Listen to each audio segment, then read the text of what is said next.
It is great to see you here at our Q2 Town Hall meeting. For those in the UK, I hope you had a happy Jubilee weekend. For those in the Southern Hemisphere, happy winter. I hope it's not too brutal where you are. And for those of us in the Northern Hemisphere, welcome to summer. It is, as I said, a pleasure to have everyone here. We've got a good number of us on the Zoom, and as you can see, a number of us here on campus are in the main building in room 500. So let's go ahead and get started.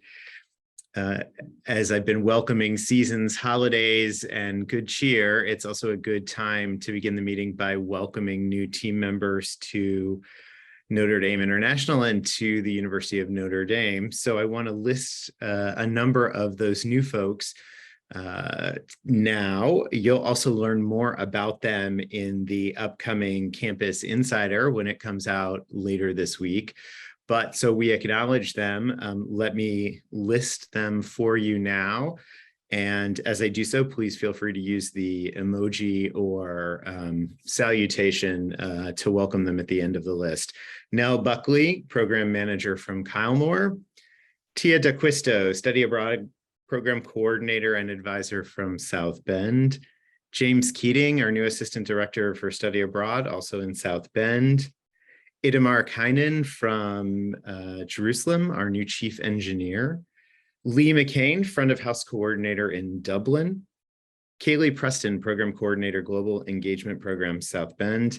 And finally, Michael Tucker, Internships and Immigration Manager in London. Can you please join me in welcoming them to NDI? Excellent. I also want to welcome a visitor we have who will be presenting later in the town hall. That is Anna Ballas. She is joining us from the Office of Sustainability, and she's going to be talking to us today about ways we can continue our sustainability push, and specifically ways that NDI can work with the Office of Sustainability on improving our practices to care for our common home together. So she will be speaking later in the hour.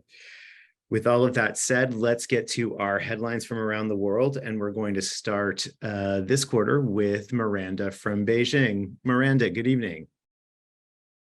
Hi, good evening, Michael. Good evening, everyone. Good morning, everyone. Good afternoon.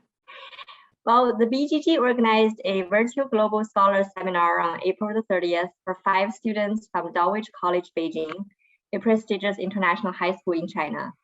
The 5 students attended the Global Issues and Challenges course in the Global Scholars Program, an online program co-offered by the Office of Pre-College Programs and the NDI. At the seminar, Dr. Juliana Fuzezi, the academic director of the course at the London Global Gateway, recorded a congratulatory video as one of the opening remarks. The 5 students presented what they have learned from the course and further discussed their research interests with 4 commentators. The commentators include Professor Iris Ma, the Assistant Dean of the Q School of Global Affairs, President of the Notre Dame Club of Beijing, Head of Dulwich, and the school's Head of Year 9.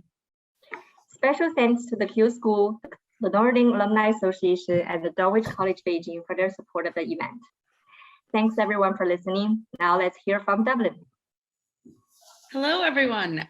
We are off to a crazy summer here in Dublin, hosting 55 students in the Dublin Summer Program, 46 in the Engineering Summer Program, 45 in the Irish Internship Program, and we're hosting a number of short-term programs and guests over the next 2 months, including the Inspired Leadership Initiative, who are currently on their way out to our friends in Kylemore Abbey after a great 4 days with us in Dublin. In some exciting news, we recently launched an undergraduate research collaboration and faculty exchange between the Notre Dame Climate Change Initiative and the DCU, Dublin City University, Sustainability and Climate Program. We have 2 Irish undergrads working with 2 Notre Dame undergrads on interdisciplinary research teams at both universities, so 8 undergrads total, with about 4 faculty members. So they're under the guidance of Notre Dame and DCU faculty. In addition, over the last few months, we've hosted the Renaissance Society of America, while they had their massive conference here in Dublin, a number of Global Day of Action events, which included a 7 a.m. morning swim into the Irish Sea. We've admitted 8 new Irish undergrads to the university, plus 8 postgrads to the STEAM program. And we have 4 students with the Nocton Fellowships doing undergraduate research over the summer at the university as well. And in some fun news, be sure to check out our DGG director, Kevin Whelan's appearance on the Tommy Tiernan Show, which was on RTE, Ireland's National Broadcasting Network. Kevin chatted with the talk show host and comedian Tommy Tiernan, who you might recognize as the dad from Dairy Girls, if you've watched it. He was chatting about 19th century Ireland, the famine, emigration, and the Irish language. And you can get that on YouTube or RTE Player. So the Global Engagement Programs team is up next. Thank you, Maggie. Hello, everyone. My name is Kaylee Preston, and I'm from the Global Engagement Programs team. We are gearing up for an exciting summer as we are welcoming the first in-person participants to campus since 2019. This summer, we have 45 students participating in our International Summer Undergraduate Research Experience program and 33 students taking part in our International Leadership Enrichment and Development program. That's the program for high schoolers. We are also very excited to welcome 24 students from the Universidad Panamericana for a 2-week customized program in economics. And then for the upcoming fall semester, we are expecting 50+ international students, including a small cohort of Ukrainian students from the Ukrainian Catholic University. And this is through the American Semester Abroad and exchange programs. So between our summer and fall programs, we will host more than 150 students from nearly 30 countries. So that's all from the GEP team. Next up, Catherine from the Global Partnerships team. Thank you, Kaylee. The Global Partnerships and Faculty Outreach team continues to be hard at work. Here are some highlights. We are busy with end of the year information gathering for endowment reports. Each summer, we work with university stewardship initiatives to complete annual reports on donor-supported funds. But thank you to all of our colleagues around the world who are contributing wonderful stories of impact on our students and faculty to share with our benefactors. And together with the Santiago Global Center, we launched a new model for the Luxich collaboration grants with joint funding with UC Chile and joint applications from Notre Dame and UC Chile faculty. We were delighted with the large number of applications, and difficult decisions are pending. As the academic year wraps up, Geraldine Meehan will be in touch with the gateways and centers about finalizing the capturing of information about conferences, research, and events held in 2021-22. And now, Catherine from Hong Kong. Hi, the Hong Kong Global Center organized the Hong Kong and China Student Exchange Student Networking Dinner on campus in March. Over 20 students attended. We also organized a Zoom Parents Welcome event for the Greater China Scholar Program parents, and over 30 of them attended. We promoted the ILET program with the scholarship to the high school student in Hong Kong and Taiwan in April. Then we also planned a successful virtual trip from Michael in the Greater China region. Then we have 3 alumni and parents networking event when COVID situation got better. Since Hong Kong still require quarantine, so we don't have GPE program in Hong Kong this year, but the Hong Kong Global Center helped to place 2 Hong Kong undergraduate students who returned to Hong Kong this summer. So last, we also worked with our benefactor and planned a trip to visit campus. Next is our ESA team. Hello.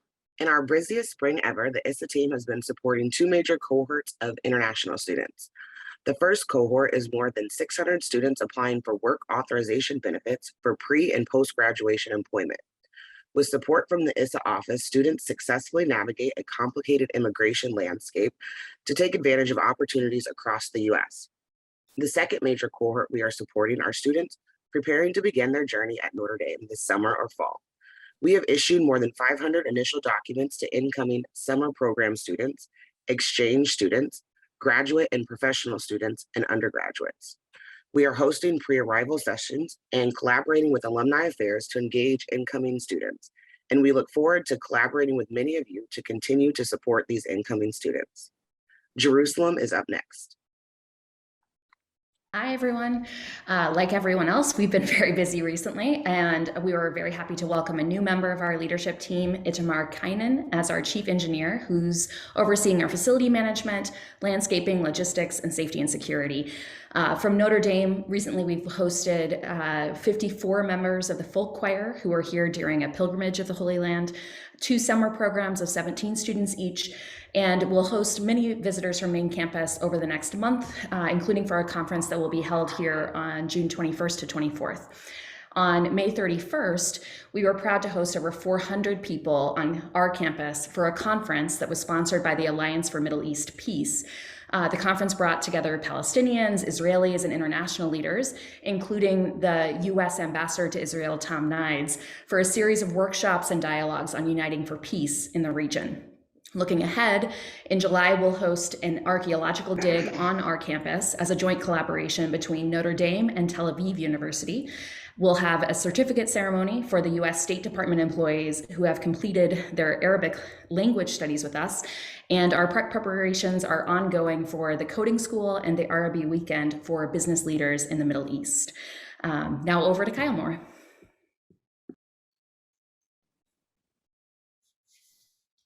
Sarah, Steve Gigler. In the west of Ireland, we recently welcomed Nell Buckley to the Kyle Moore team as our new programs manager. Nell will primarily oversee the study abroad cohorts at the University of Galway, as well as assisting with other programs. At the Global Centre, we're in the midst of a busy summer season of hosting various undergraduate, graduate, and faculty-led programs and seminars. Overall, we will welcome 19 separate groups in the period between the academic semesters across a variety of disciplines such as engineering, law, environmental science, creative writing, and art. Next week, we look forward to hosting an in-person 3-day event for the BSHUC, Cancer Research Partnership, a collaborative effort between the Notre Dame Harper Cancer Institute and the Lamb Institute at the University of Galway. Researchers at both institutes have come together to establish this strategic collaboration, which aims to build on the ideas, talent, and infrastructure of both universities for a global impact in cancer research. Finally, on a more local level, last week the Centre was the venue for a local community group forum, which held an information session outlining resources and supports for carers of those living with dementia and cognitive impairments.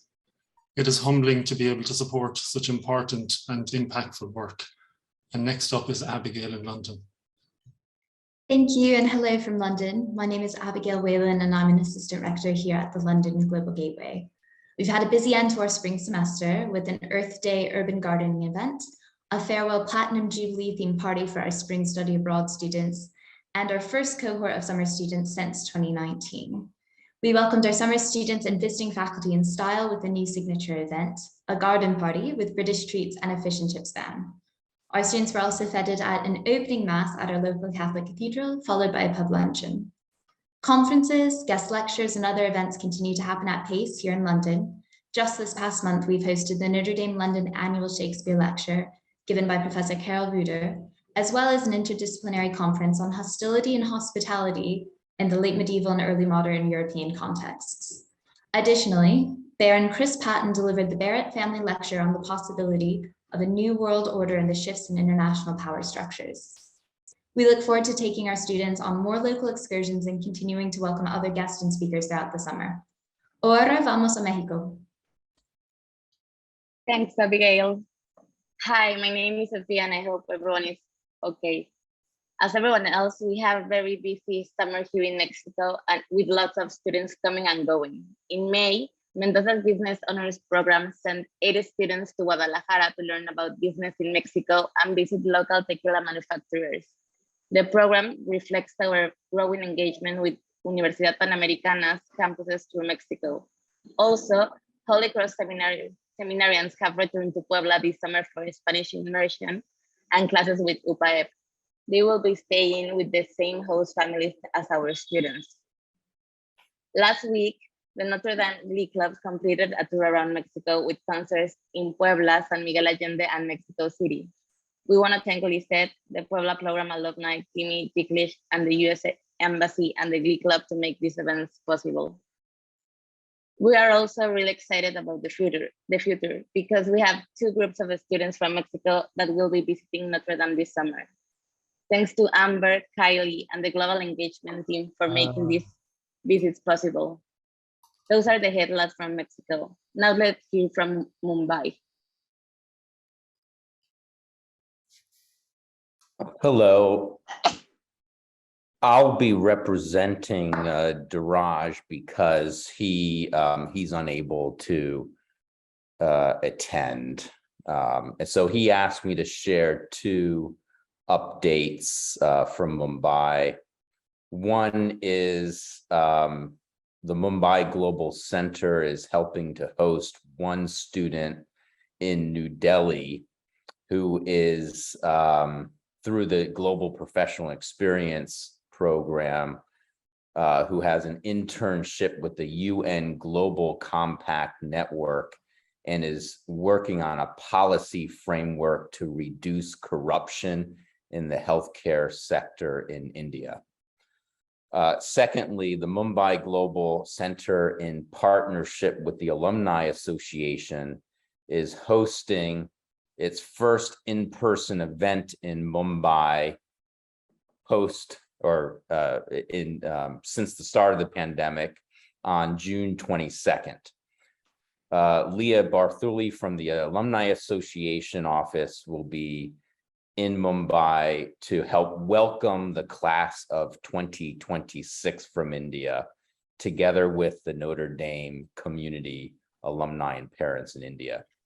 He's expecting 70 attendees for the event. Now over to Nairobi. Thank you, Jonathan. Here are the highlights from the Nairobi Global Center. We are for the first time currently hosting 2 students for the Global Professional Program for the summer from the 20th of May to the 7th of July in Nairobi. One is an economics sophomore and is based at the Zizi Afrique Foundation and is working on data analysis on education projects. And the other is a pre-med senior working at the Brother Andre Hospital in Dandora, which is a peri-urban setting in Nairobi. And the hospital is run by the Holy Cross Parish and the Holy Cross congregation. She is working on assessing the turnaround time for outpatients. We've also had the opportunity to interact with the Pulte Institute, who had the SHARE project and were in Nairobi for a weekly conference, and the students attended the conference. And they also had a chance to visit the Nairobi National Park with the Pulte team. Thank you very much. Let's hear from OPS and Comms, Jamie S. Hi, everyone. International travel is back. With levels returning to pre-pandemic numbers and then some. A very important travel policy update was announced last week by the Provost and Executive Vice President that effective July 1, all faculty, staff, and graduate students traveling abroad on university-related travel must register their travel and attach a confirmation email to their Concur expense report, a process very similar to the requirement to attach an agenda for when traveling for a conference. Undergraduate students, as you know, have long been required to register international travel.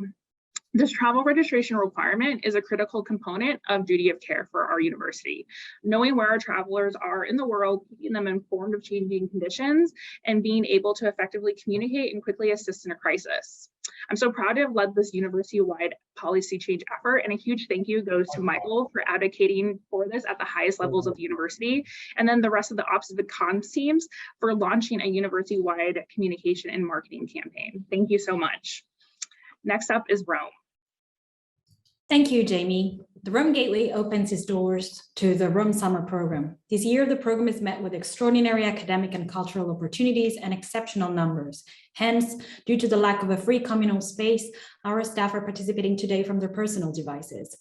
The summer of 2022 will see a total of 217 students at the Gateway, which also include, among others, the Rome seminar guided by Professor Miner, the pre-college program, and the hospitality of a group from the University of Georgia, in addition to the NDI summer, engineering, and internship programs, and NDI faculty-led television and theater and classics programs. The Gateway is also hosting a series of exceptional events that forge important existing and new relationships. Starting on June 16, it will host the Catholic University Environmental Justice and Research for a Sustainable Future Conference that will officially inaugurate the consortium of Catholic universities led by Father Bob Dowd, CSC. This conference will launch the CCU's 2-year intensive research focus on environmental justice and efforts to promote a more sustainable future. On June 23rd and 24th, the RGG will host a new edition of the Policy Dialogue on Religions and International Relations, organized by the Institute for International Political Studies and the Keough School of Global Affairs. The University of Notre Dame, in collaboration with the Italian Ministry of Foreign Affairs and the International Cooperation and International Partnership on Religion and Sustainable Development. Thank you very much for listening. Next, we're going to hear from Santiago. Hello, everybody. Here in Santiago, we're in the middle of fall, and we are having particularly cold and cloudy days. However, we're really thrilled for all the activity going on in our center right now. We recently received a visit from Felicia Caponigri from the law school, and we held several and interesting meetings with important law firms and law schools based in Santiago. We also have our first in-person GP student participating with one of our partners here in Santiago, and as far as we know, everything is going great with him. And also, our first cohort for a summer program arrived last Friday with 12 students and 1 faculty member from campus, and we anticipate everything going great with them. Additionally, this past Sunday, 1 undergrad student and 4 postgrad students arrived in Chile to do research during the summer. And we are preparing the end of semester activities for all our spring semester students also. And last but not least, we've learned that there is a group of 15 Chilean high school students from St. George's School attending the ND Vision conference on campus. So we're very excited about that. So thank you for listening. And now let's hear from Thais in Sao Paulo. Hello, everybody. So from Sao Paulo, in April, we hosted an information meeting for the 28 students admitted to Notre Dame, and 19 enrolled in Notre Dame. And now we started the new cycle of recruitment in collaboration with undergraduate admissions and Education USA. It was for all Latin America, and over 100 registrants we have. 16 ND students were in Brazil in May for the summer program with a faculty. The program was Brazil, a Social Mosaic, and they enjoyed a lot because they went to Rio, they stayed in Sao Paulo, and they had classes about social and cultural issues in Brazil, democracy, racial and diversity, and they had a lot of fun. And we have 1 GP student interning in a law firm of Notre Dame alumni, and 1 study abroad student. We received, in May, we received the visit of Hong Zhu and Maggie Hook, and we had very productive meetings in our partner universities and organizations. São Paulo Global Center started participating in presential college fairs, and many students started, becoming interested in ILAD. I know that a very good cohort of ILAD Brazilian students is going to ILAD this summer. We have started a conversation with Pontifical University on possible research collaboration, and 5 of their faculty will be participating in the Catholic conference in Rome in June 16. So, and finally, the study abroad team will finish all the headline portion of the Global Town Hall. Thank you so much. Hello, everyone. On behalf of the study abroad team, I'm happy to share our updates. First, we would like to welcome 2 new study abroad team members who joined the past month, Tia Taquisto and James Keating. Tia is the new program coordinator advisor, and James is the new assistant director. Welcome, Tia and James. I'm also happy to share that we currently have 440 students studying abroad this summer. After a successful and very busy spring semester, the study abroad team will soon be preparing for the Fall Study Abroad Week, which will be held September 19th through the 23rd. Mark your calendars. We are looking forward to welcoming some of the Gateways and Center staff to campus, and certainly looking forward to working with everyone as we begin preparing. More information on the details in the coming months. That wraps up the headline section of the Global Town Hall. Thanks a lot, Brigitte, and thanks to all of our colleagues who presented in that section of the town hall. One of the things that struck me in what people shared just now is that in so many ways, our work has an incredible civic component. We have the ability in our work in global education to make a huge impact in the communities that we inhabit. If you think back to what people have said in the last 10 to 15 minutes, we heard about the US ambassador being at a peace and conflict resolution meeting at the Jerusalem Global Gateway. We heard about people dealing with and confronting with and giving comfort to those with dementia in Kylemore. We heard about anti-corruption efforts in Mumbai. We heard about Lord Patton, the former governor of Hong Kong, speaking to our students and being involved in London. We heard about the Ministry of Foreign Affairs and the work of politics and religion in Rome. We heard about preparing students who are still stuck in Beijing to be able to come to campus at some point in time and overcome the challenges of border closures during the time of the pandemic. All of this work is incredibly important in transforming individuals' lives, communities' lives. And I want to encourage all of us to not lose sight of that as we remember how busy we are, and we're doing all of these things to improve the lives of our students and faculty and represent Notre Dame, but we're also part of a much larger global dialogue. And that's something that each and every one of us should be proud of, and each and every one of us has a role to play. It's a good segue into talking about what is next up on our agenda, which is me sharing a little bit about the work of the university and the work I've been doing with Ukraine. Thank you, Matt, for changing the slide. This first slide, Solidarity with Ukraine, you see this all across campus on our video monitor boards. And this is something that has taken a tremendous amount of time and that the university has taken seriously over the past 100+ days since the Russian invasion of Ukraine. What I'd like to do is talk about the work we've done during those past 100 days, our special relationship with Ukrainian Catholic University, and make sure that everyone on the call is aware of the university's commitment to our partners at Ukrainian Catholic University and to providing access in terms of educational opportunities for our students and faculty colleagues there. Matt, if you could go on to the next slide. Thank you. This is a picture from 2019. People may recall that I traveled with Father Jenkins to Lviv in the west of Ukraine. Father John presented Ukrainian Catholic Archbishop Boris Gudziak with the Notre Dame Award. This is the highest award that the university gives to a global citizen. That award goes to someone who represents and embodies the values of Notre Dame.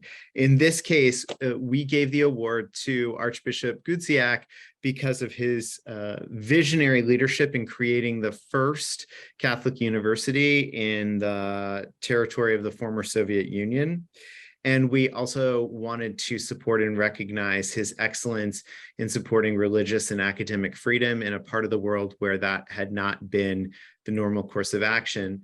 We should also add here that Ukrainian Catholic University has an incredibly innovative program in which, in the center of campus, they have students and young adults with various kinds of handicaps who are there and mainstreamed into the community to integrate into the university in new kinds of ways. For all of these reasons, Father Jenkins and the University of Notre Dame gave Archbishop Gudziak the Notre Dame Award. Next slide, Matt. Thank you. This is at commencement. The relationship, I should add, the relationship between Ukrainian Catholic University and Notre Dame is over a decade old, and it goes back to the time of the Nanovic Institute supporting the Ukrainian Catholic University as part of their Catholic Universities Consortium, Catholic University Partnership Program, by which Notre Dame helps to build capacity in Eastern Europe for university partners. That 10 years worth of collaboration between faculty, the sharing of students, and the research that's been done led to the moment of the Notre Dame Award, and then led in turn to this moment where Father John invited Archbishop Gth to be our commencement speaker. When he arrived on stage, the graduating seniors waved the Ukrainian flags that you see there, and there was a real sense of support and an outpouring of love for both Archbishop Gth and UKU, Ukrainian Catholic University, and the Ukrainian people. Let's go to the next slide. This was, as Archbishop Boris himself said, a dream come true for him as a child growing up in the US. He had always wanted to play in Notre Dame Stadium, but had never had the chance to do so, obviously. So from behind the podium, he pulled out a football and threw his first successfully completed pass in the stadium. It was caught by a graduating senior from engineering, and she was thrilled to have fought off several other people who wanted to catch the ball. One of the things that Archbishop Gth said to the stadium and to the graduating seniors was that Notre Dame has offered a singular response to the Russian invasion and devastation of Ukraine. My presence today reflects your heartfelt solidarity. It's a sign of your capacity to love generously, to embrace, serve, and save the suffering, and to bless the cursed and lift up the downtrodden and trampled. He was referring not just to his invitation, not just to Notre Dame's recognition of the university and him through the Notre Dame Award or through this past decade of work, but he was also referring to a specific package of initiatives that Notre Dame is in the process of launching now. And I'd like to talk to you all briefly about that. On the website, there is a press release. Yeah, thank you. There's a press release that talks about this initiative, which we're calling Standing in Solidarity.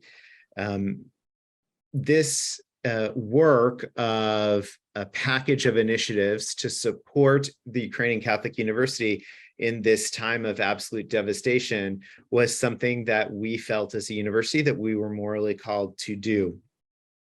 Matt, if you can go to the next slide. We announced the day before commencement a series of initiatives that Notre Dame will take up with UKU.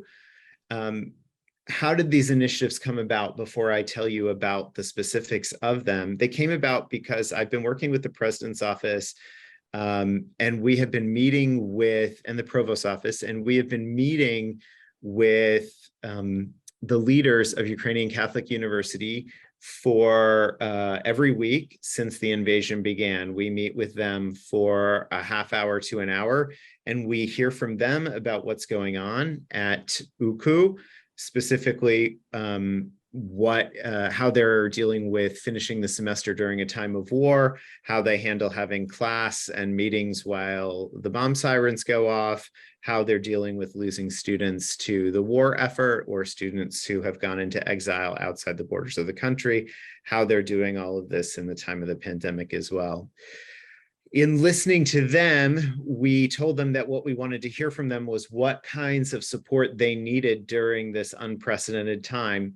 Notre Dame did not come to the table with any sense of how best to help them. We rather wanted to accompany them in their journey and listen to them about what they needed. And then when we felt we were ready and had heard everything they had to say and discussed it together, we then pitched a series of initiatives that you see before you on the slide. This is a multi-pronged approach to support our friends and colleagues in Ukraine, and it is meant to help UKU lead the way as a Catholic university, not just in rebuilding itself when the war is over, but also rebuilding the country, because that is something that will clearly need to be done. To that end, we have pledged our support to the following programs. We will start to take next year UKU undergraduates who will study as visiting students at Notre Dame. They will come as a cohort, both in the fall and the spring. We will also have a faculty member accompany them. We'll also be supporting new graduate students from UKU who will be visiting students at the graduate level in a variety of different colleges and schools and departments over the course of the next year. We'll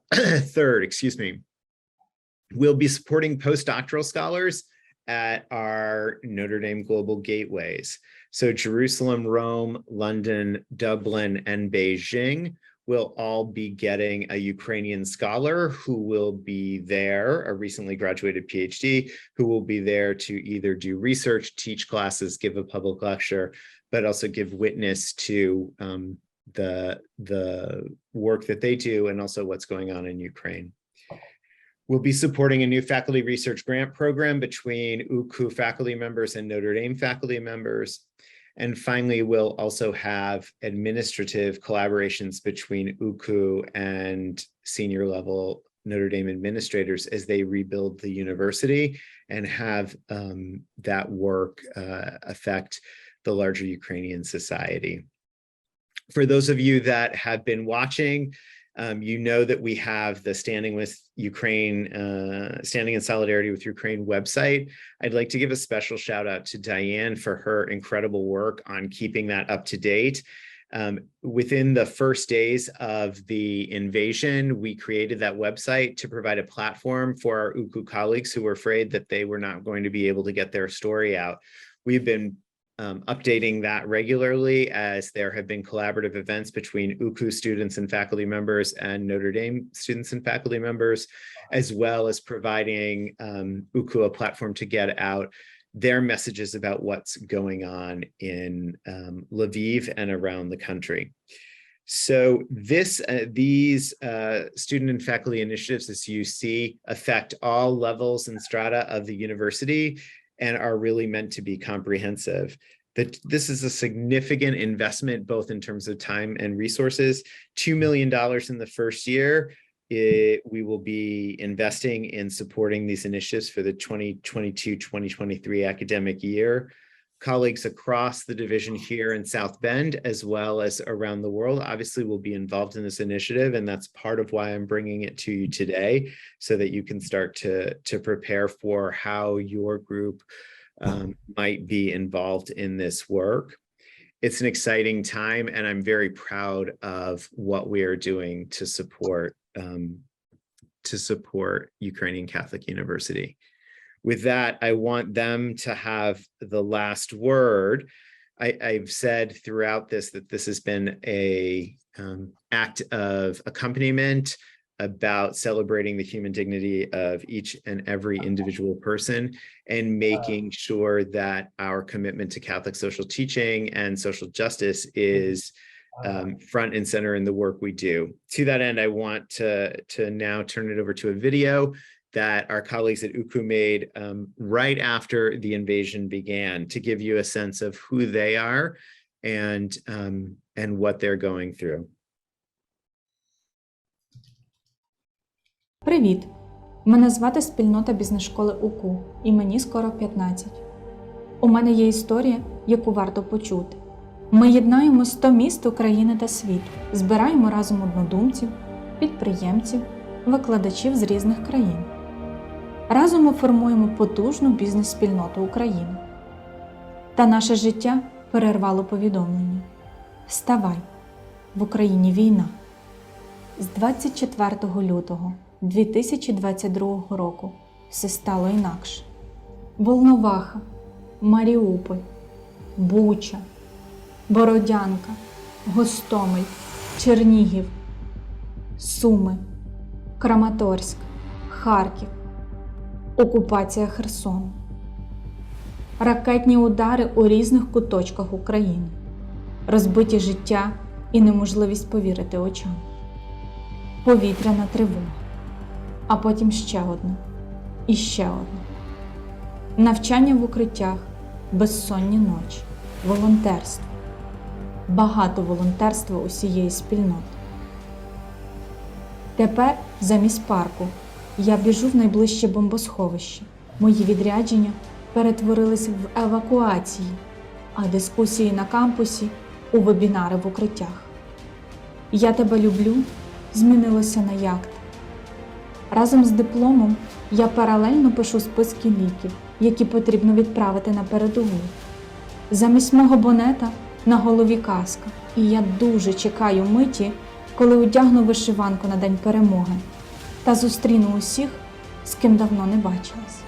Розвантаження фур, сортування гуманітарної допомоги, корм для покинутих тварин, бронежилети для наших бійців, медикаменти для поранених, блокування кордонів для ворожих фур, облаштування житла для переселенців. Я працюю двічі більше, щоб боронити економічний та волонтерський фронт. А також я не маю страху, щоб бути на передовій війни. Нашу біль не стерти, нашу мрію не забрати, бізнес-освіту не зруйнувати, освічену націю не обдурити і не поставити на коліна, вільних людей не спинити, єдності та свободи не забрати. Попереду у нас ще багато роботи. Воюємо, працюємо, обов'язково переможемо і відбудуємо.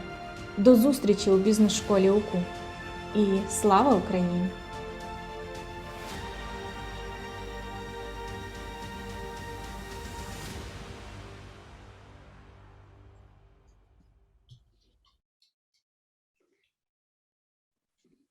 I think this puts into stark contrast a couple of the themes of today's meeting. One is the impact we can have on the world, but also the impact the world can have on us in our professional lives and in our personal lives. We are global leaders, and I am proud that the University of Notre Dame has decided to invest its time, money, and resources, and we are a part of that effort. As you continue to watch things unfold in Ukraine, if there are ways that you can locally continue this commitment to supporting our colleagues at UKU, please let me know how you're doing that so that we can celebrate that and recognize that as well. And I know our colleagues at UKU, who are remarkable people, as you can see from that video, and for those of you that have met them in your work know, they are an incredibly resilient group. So we can learn from them and their leadership just as we can help with our own leadership. I want to turn now to the Global Leaders Retreat of 2022. This was the first time we had the opportunity to welcome all of the Global Gateway and center directors to campus after the pandemic. And it was the first time actually we were almost all together. Jing Yu, unfortunately, was not able to make it from Beijing, but we were able to connect her virtually in a week-long set of seminars and meetings. It was a chance for us to discuss the university strategic plan that is being devised right now that I'm involved in, especially as it relates to the international and global platform within the strategic plan. It is also a chance for us to talk about the goals of NDI and how we can work more effectively together. So with that, let's look at some of the highlights from that week.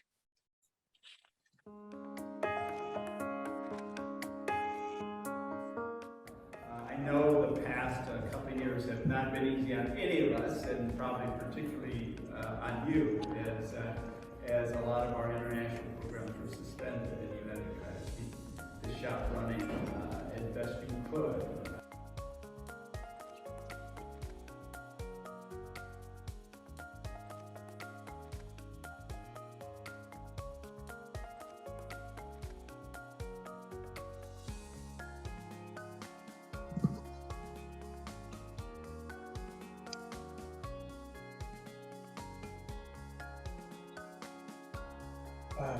All in.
Jonathan, I'll turn it over to you.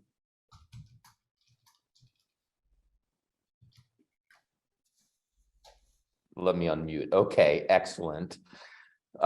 Since travel to and from Notre Dame International's gateway in Beijing and center in Hong Kong remains difficult, a virtual trip for Michael Pippinger was arranged to meet with counterparts at partner universities and institutions in mainland China and Hong Kong, in addition to virtual events with alumni, parents, and benefactors during the week of April 18th.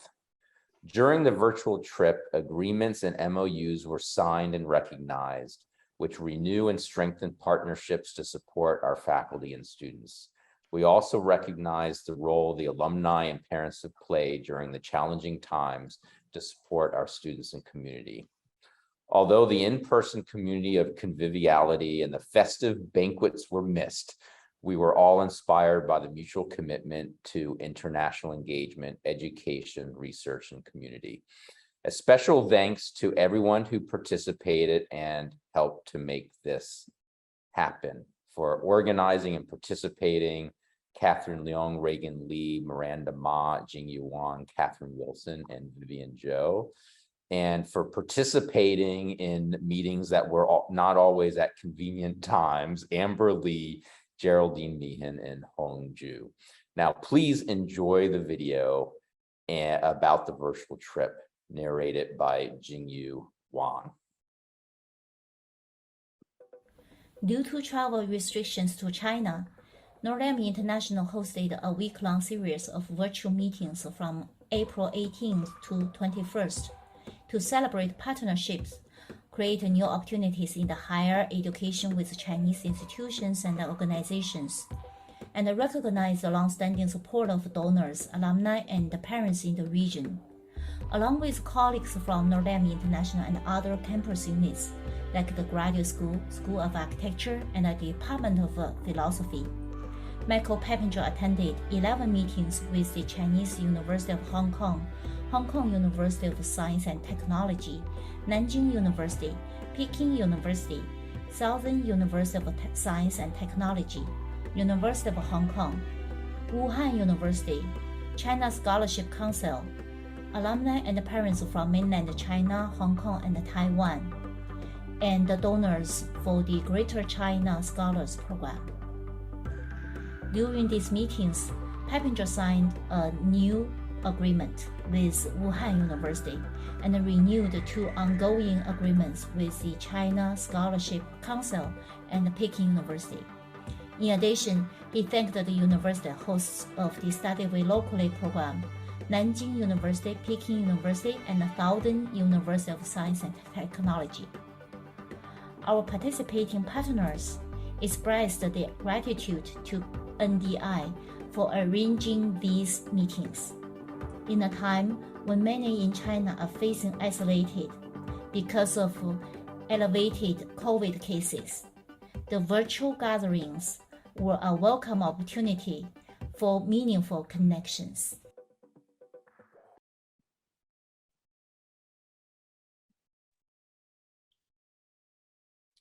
Good morning, everyone. Afternoon, evening. I'm here to introduce the next feature about the faculty exchange program that we're running between UPIEP and Notre Dame's Spanish department. I think we've all seen the way that time visiting with partners can deepen personal relationships that enhance our work. This faculty exchange program is a great example of that, which you'll see in the video. But first, I just want to note the tremendous effort and persistence that Lisette has put into making this program a reality. She has been advocating for it for nearly 4 years and working with Angie to hammer out all of the logistical and administrative details, of which there were quite a few, at Notre Dame and UPIEP. Additional delays resulted from the pandemic, of course, but now that we've had the first exchange, it was clearly all worth it. At the end of this academic semester, Lisette interviewed both faculty members. Let's take a look at part of that video. You can watch the entire interview in full on the Mexico City website. Thanks.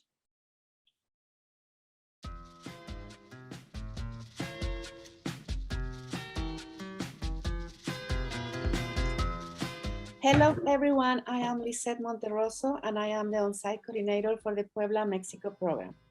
We are excited to feature a new faculty exchange program with UPIEP, one of our partners in Mexico. This spring, we had our first exchange, and I want to introduce the Notre Dame faculty member who spent the semester here in Puebla and the UPIEP faculty member who spent her spring semester on our ND campus. So Abigail Villagran Mora has a PhD in composition and applied linguistics for the Indiana University of Pennsylvania. She's founding director of UPIEP's Writing Center, the first to be certified by the College of Reading and Learning Association in Latin America, and a founding member of the Mexican Writing Centers Network. She's a full-time professor at the UPIEP's College Language and Cultural Diversity. Elena Mangione Lora has a St. Mary's College Bachelor in Spanish and French and a Notre Dame Master in Spanish Literature. She is a full teaching professor of Spanish language and culture in the University of Notre Dame's Department of Romance Languages and Literature. Thank you both for being here and for accepting to be interviewed by us. So my first question to both of you will be, why did you want to participate in this program? We first started discussing this program, I think, 3 years ago. That was before the pandemic. And I think the basic reasons remained the same, but some of them got reinforced over the passing of the years, and other reasons came forward as well. But mostly in my case, I was interested in participating and having the experience of working with a different academic culture, learning about how things are done, and also having the experience to teach a different population of students was important for me. I also wanted to have different insights about my teaching practice, because having taught in UPIEP for more than 10 years now, I think it's very healthy for teachers to have these experiences in other universities, and in this case, in a different country with different academic cultures. So I was interested in getting that feedback on my teaching practice. And finally, and most importantly, I guess, having the opportunity to collaborate with international peers, so people who are working with similar things in a different context and with a lot of experience on their side. So that was my primary motivation. Thank you. I want to echo a lot of the things that Abby said. For me too, the renewal that comes with being nudged out of your comfort zone was really important. I've been at Notre Dame for 25 years. I read, I try to travel, but it's the lived learning is a different experience. And so the opportunity to live in Puebla, to live, as Abby said, a different academic culture, to sort of have to navigate unexpected problems or challenges. That was one of the main attractions. Part of it too, for me, was the fact that we send so many, we prepare our students to study abroad in Upayap specifically, and in Toledo and in Chile. But I wanted to have a sense of what that academic and student atmosphere was like. So what are the facilities like? What are the professors like? What is the pedagogy there? What kinds of dynamics in student life are there that maybe I wasn't thinking about when I was trying to prepare them, promote the program, those kinds of things here at Notre Dame. So those are some of the main reasons. And as Abby said, just the opportunity to share interests and sort of grow from other perspectives and those kinds of things.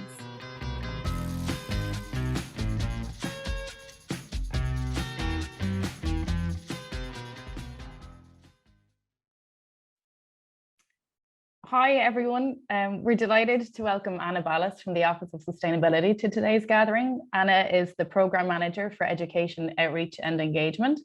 Before she came to Notre Dame, she worked at Purdue University, and she's a graduate of Duke as well, where she studied environmental science and policy.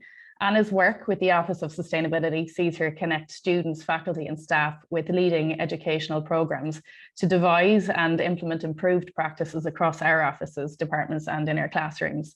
She's joining today to share the many ways that NDI can develop our partnership with the Office of Sustainability. The Dublin Global Gateway has been working with Anna and with Caitlin too these past months on numerous initiatives and are delighted to see our collaboration expand across the world. Anna, thank you for joining us. You're very welcome. Thank you, Emer. NDI has been such a great partner since I've started at Notre Dame in November, so I'm excited to be here.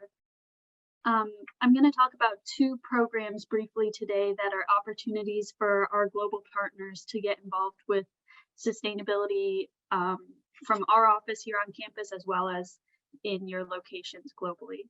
Go ahead on that. So the first program is our Green Ambassadors program. This is a community for Notre Dame staff and faculty who are interested in sustainability, both at home and at work. You receive a monthly newsletter with sustainability ideas, tips, and news for staff and faculty. Go ahead, Matt. And there are monthly optional engagement and networking events throughout the year. This is really you give us your email, you get a newsletter, and you have opportunities to engage. So our engagement is on campus and on Zoom. However, I'm working with the NDI Sustainability Community Engagement Committee to specifically provide opportunities for our global green ambassadors to engage and talk a bit more about what sustainability looks like in your local context rather than just on campus. But there's no commitment to attend those events. This is Green Ambassadors is an opportunity to get to learn more about sustainability and how that can look in the context of a university. NDI already has 7 Green Ambassadors globally and 3 Green Ambassadors who are on the main campus. And anyone can sign up who's interested or wants to learn more about working and living sustainably. You don't have to pick one person per office or anything. And then the second program is our Green Office Certification.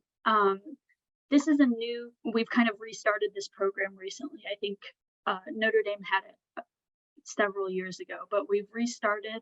This is an opportunity for offices to take action. Sustainability a lot of times feels out of our control and kind of like a big problem that we can't affect in our daily lives.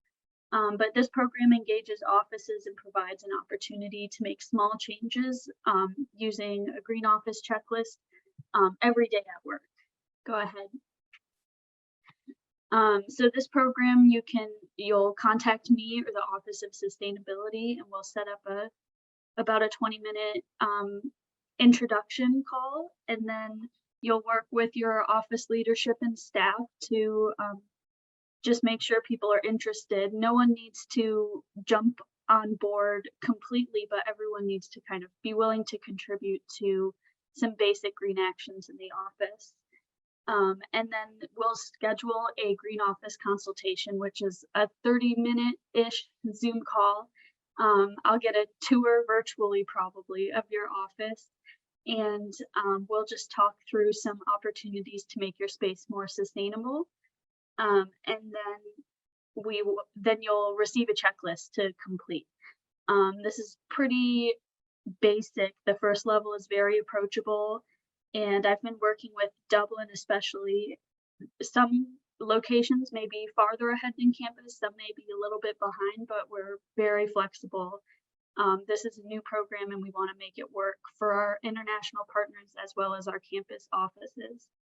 And it's not about being strict or inspecting behavior, it's giving offices and staff an opportunity to be able to feel like they're making some sustainable progress in your location and in your office on the ground. Dublin, Jerusalem, and NDI on campus are already getting started. Dublin's already been through the process. So if you're interested in learning how this went for a global partner, you can talk to Emer for sure. And again, if this program's of interest, you can feel free to contact our office. We're really flexible. So we just want to make this work for you. It's not about, trying to check off the list or being really strict. Go ahead. So I think there are links in the chat, but that's the QR code if you're interested in becoming a Green Ambassador. Thank you for having me. Thank you, Anna. And now we go over to Judy on campus. Thanks, Emer, and thanks, Anna, for that great presentation. Coming up next, I get to introduce a project that several groups have been working on since fall of 2021, entitled Managing Your Health Abroad. It's a project that was led by students for students. I'm Judy Hutchinson, and I'm the Student Engagement Program Director here on campus. I have the honor of introducing this really important project because my own responsibilities focus primarily on student health and well-being, and I'm here to aid our students in hopefully a serious reflection upon their own physical and mental health before they embark upon their international adventures, so that they're better prepared to manage the sometimes very complex issues that present themselves during their time away. So in order to better support our students abroad, the teams wanted to create a student-led and student-focused campaign concentrating on this critical topic of managing one's health abroad. It was paramount that this project enabled and empowered our students to have a very strong voice. This was really important to us as we try to understand and grapple with this epidemic that impacts students around the world. With the study abroad team as the lead and with support from the comms team, travel safety, several of our global staff, and a recent study abroad returnee named Lala Petty, who we all know and love, planning began last fall for this campaign. We engaged Lala, who was a study abroad storyteller during her time in Puebla, to lead an open and honest conversation with 3 other study abroad student returnees about managing health abroad, specifically addressing the topic of mental health. The video was filmed at ND Studios, and here's the best part of all. The 30-minute open conversation was shot, directed, and edited by students. The full video can be viewed on the Study Abroad website, but here's a preview of what you can expect.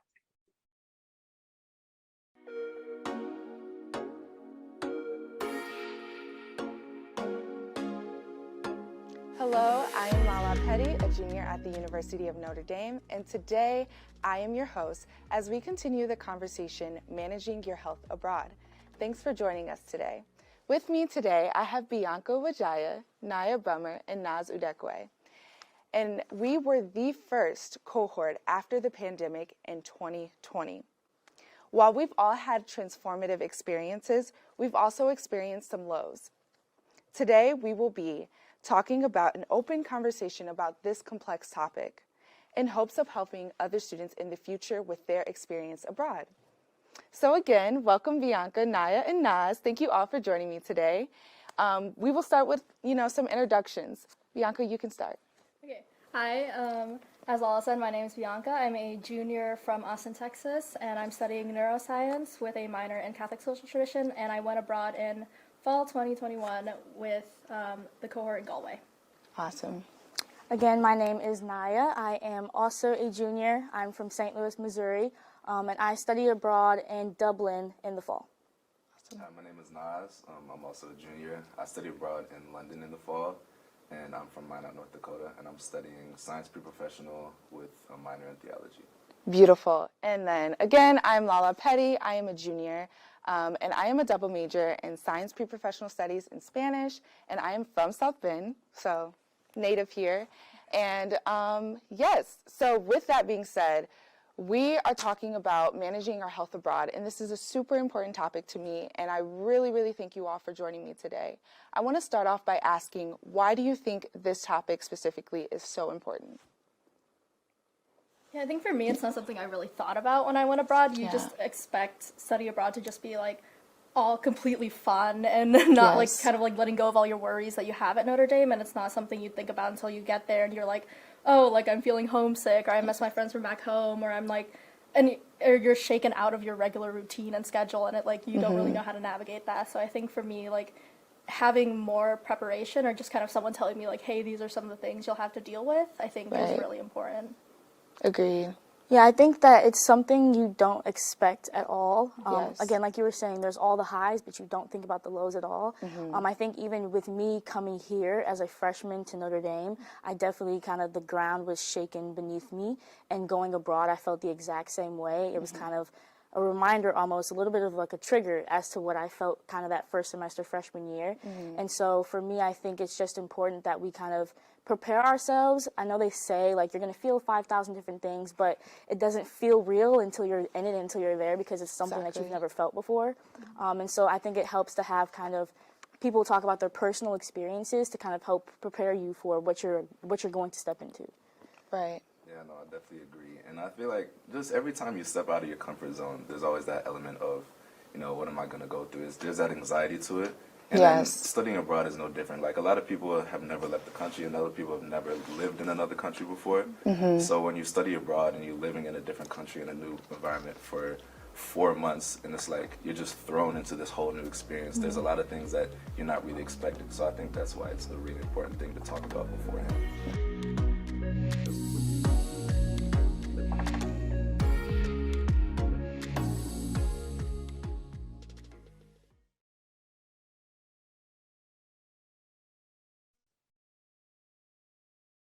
Hi, in our last feature of the Global Town Hall, I want to recognize one of our international students from Hong Kong. I still remember recruiting Kaylin 3 years ago in Hong Kong. In March, Kaylin, the Notre Dame fencing team won the program's 12th national title in the NCAA Fencing Championship. In addition, Notre Dame sophomore, soon to be junior, Kaylin, won the national title for the women's epic. Last year, I had the honor for cheering her in the Tokyo Olympics as she competed for Hong Kong. I'm so proud of Kaylin for all of her hard work, and let's learn a little bit more about her outstanding athlete and student.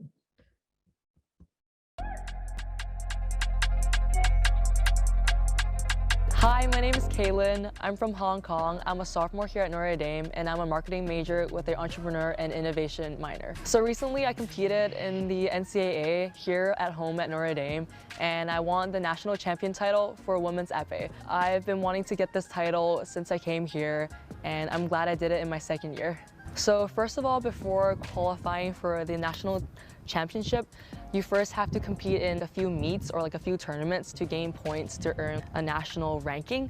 And I felt really, really nervous, which I have felt before at the Olympics. It was my first experience where like I was feeling super nervous, and I felt like my experience at the Olympics really geared me toward the season, international and for collegiate programs, because that allowed me to know that, okay, yes, I have fear, or like I have this nervousness, but how can I turn this into motivation in order for me to like control my actions so I don't make a large mistake for the opponent to like score a point on me. And then once I knew I was in the semifinal match, I knew there was my shot to win the national title. In my head, I was like, okay, like you gotta believe in yourself, trust yourself, and whatever happens, happens. Doesn't matter because you already tried your best.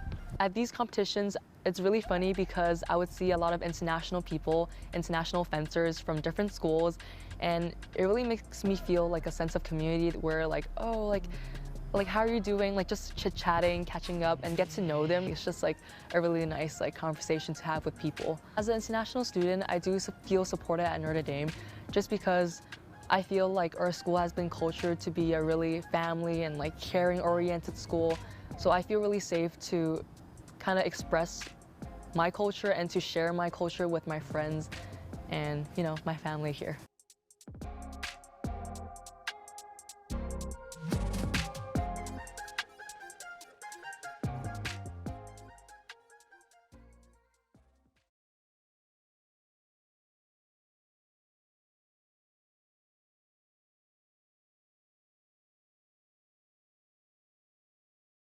Michael, you're muted. It's terrible. 2.5 years in, and I'm still forgetting that I'm muted. I apologize for that.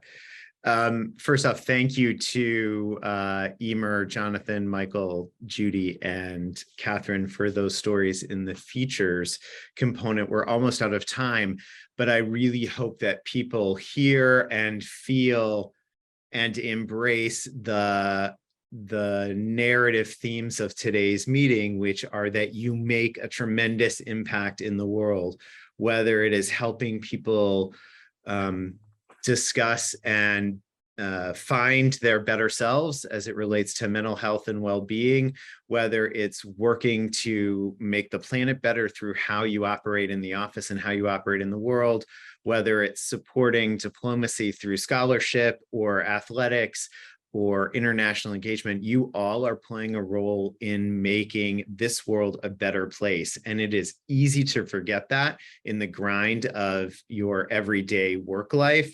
And it's easy to forget that in the midst of a pandemic and all of the challenging things that are going on in our world. So please embrace that, be proud of that, be proud of being from NDI, and be proud of being ambassadors of the University of Notre Dame, and proud of your own ambassadorship from the country and city and county or province or state that you come from.